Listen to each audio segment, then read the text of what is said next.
Oh, what a game, what a motherfucking game, ladies and gentlemen. The Atlanta Falcons and the Carolina Panthers played a hell of a motherfucking exciting, energetic, hard-attacking, and heartbreaking game on Sunday, October 30th, 2022 at Mercedes-Benz Stadium that helped in determining first place in the NFC South. And boy, did this game come to the wire.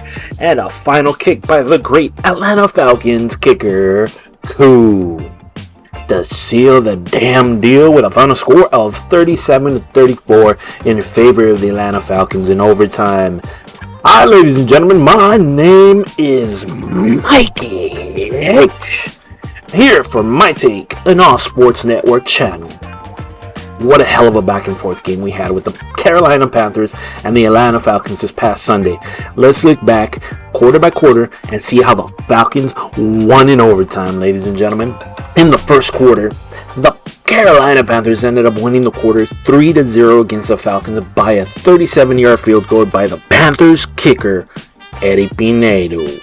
Remember that name, because at the end of the fourth quarter, Piñero will be the cause of why we, the Atlanta Falcons fans, are so excited and why the Atlanta Falcons won. Well, he's part of the reason. Well, let's continue. In the second quarter, the Falcons scored a touchdown first with a throw from the birthday boy himself, Marcus Mariota, to the Mr. Kyle Pitts. Then the Panthers got on the board with a touchdown from Dontel Foreman. The Falcons had the final touchdown in the second quarter be an interception from Lorenzo Carter. As we got into the half, the Falcons were up 14-10. People were happy. People were shaking in their seats, trying to figure out who will win at the end, making those sports bets. And ladies and gentlemen, the third quarter came up, and the Carolina Panthers were the ones that scored first with a field goal.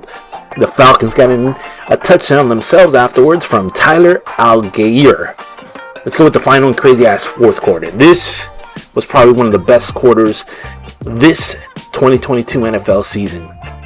With 36 seconds remaining in the fourth quarter, the Falcons were up 34-28. The Panthers were to receive the ball when the kick was kicked. The Panthers got to start the ball at their 25-yard line. The second down got the Panthers to the 38-yard line, and a first down occurred. On the next play, the Panthers quarterback, P.J. Walker, threw it down the line to D.J. Moore, and he scored a damn touchdown to have the Carolina Panthers go and tie the game at 34 apiece with the Falcons. Oh my God, did you see that stupid move he just did before getting off the field? What an idiot, and I do mean idiot. He got a damn flag for removing his helmet during the celebration of his stupid touchdown. And I call it stupid because it's I'm a Falcons fan. But it cost the Panthers 15 yards on the 1-point kick by Mr. Piñero, which ultimately resulted in a miss.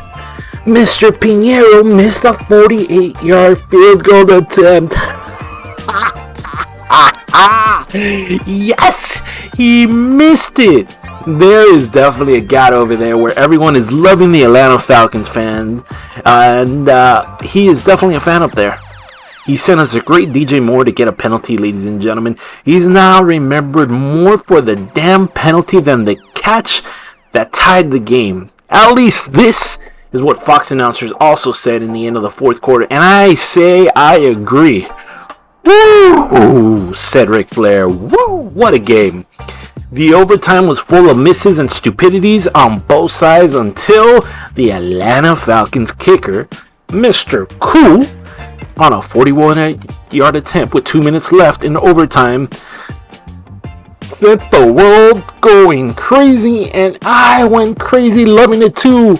He kicked it, and it went through. So the Falcons won 37-34 thanks to a kick in overtime. There are a few things we learned about the freaking game that were very important to know. On the Falcon sides, the defense sucks, has sucked, will continue to suck. There needs to be some sort of improvement. I don't know what they need to do. Get a new defensive coordinator, make some trades, whatever it's needed, they need to do it. Our offense is what is keeping us in these games this year, ladies and gentlemen, which is why, in a way, it's great, because it definitely was something that we did not expect, at least by me, and probably by a couple million people. And when I say millions, I mean millions of Atlanta fans. Now, the Falcons have a great future, at least that's what we see. And yes, their future starts with Pitts and London. It's kind of weird to say. Your Pitts and in London. Okay, at the offense. If in the upcoming years the Falcons have an opportunity to make a pick in the first 20 sections of the first round, then we have to hit it on the mark with a defensive player or a future starting running back. That is something that they need in the future for sure. The Falcons are in first place in the NFC South, a division with two crappy teams in the Panthers and the Saints, and a team with the supposed GOAT, and to which all are not in first place like the Falcons. Sure, down the line in 5 games, I might have to retract myself from who is on top. As of today, the damn Falcons are in first place. On the Panthers side, we learned the following. Sam Darnold isn't the Panthers' future quarterback.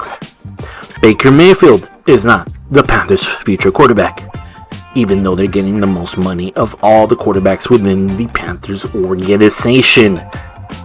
This PJ Walker quarterback kid is going to be the starting quarterback of the future for the Panthers. He has shown a lot of poise in the pocket. He has shown a lot of maturity, and he has a great control of the ball when throwing. He also has a great arm. He beat Tom Brady a week ago. He almost beat the great Falcons, but he didn't. He is definitely going to be the great quarterback the Panthers need in the future. But they need to protect him better in the offensive line so that they can give him more time in the pocket. And they also need to get him better offensive players to run up the score in case their defense sucks in the future. Steve Bernard Wilkes, interim head coach for the Carolina Panthers, can actually coach. Will he stay in the position? Who the fuck knows? Really, who the fuck knows? But for now, they look great, or they look good under him, I should say. Not great, good under him. Matt Rule was definitely a horrible coach for the Panthers and a horrible selection by management.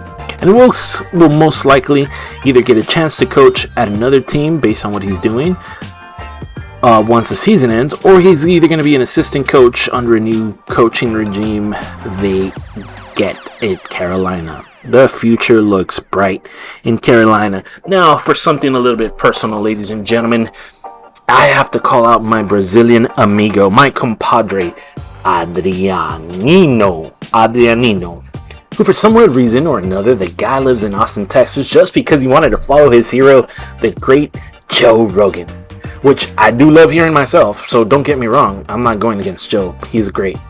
Here's the thing, though. Adriano, I call him Adrian, can't really pronounce Adrianiano.